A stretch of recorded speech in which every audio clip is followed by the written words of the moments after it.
آوازی تو را زی صد جهان میشنوم، آوازی تو را زی صد جهان میشنوم، با گوش دل و با گوش جان میشنوم. آوازی تو گر زیباقی گلها آید، از بین صدای بلبلان میشنوم. احسن آفرین میگویم بر رمضان سلیمزاد که انمی برادری عزیز بودن که ما زیر ترانه های این برادر خورسندی داریم، رقص بازی داریم. گفتم که به نام خداوندی بخشنده و مهربان، سلام و درودی بی پایان ما صاحبکاران مرکز سودای آسیا و صاحبکاران بازار سلطان کبیر به اینجا قدم رنجان نمودند. اولا شخصا از نام خودم و از نام تمام صاحبکاران بازار سلطان کبیر و مرکز سودای آسیا و نگفتنم با دعوت برادری عزیزمون اکای عبدالقادر جان ما به این خانه قدم رنجان نمودیم.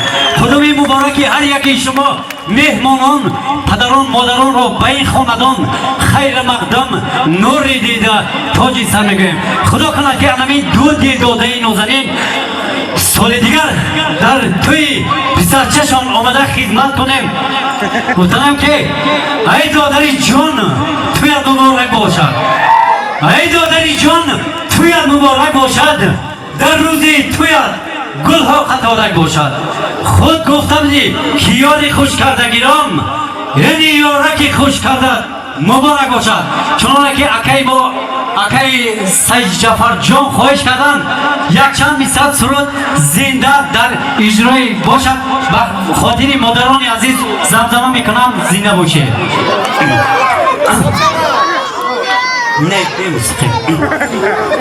مادر مادر نوای دیدم، مادر دوباره به کس نشد میسر. مادر گفتم بگیرم چیا شده است بر مادره،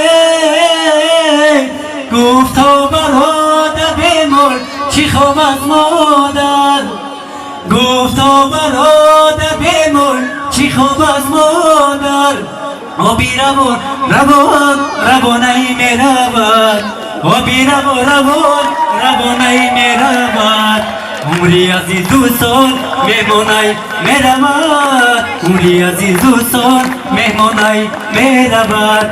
ای عزیزان بخیر ری مادر بیرسید، ای عزیزان بخیر ری مادر بیرسید، کی تاج دولت پس عزیز است میرود، کی تاج دولت پس عزیز است میرود. نگفتن امانت برادری ما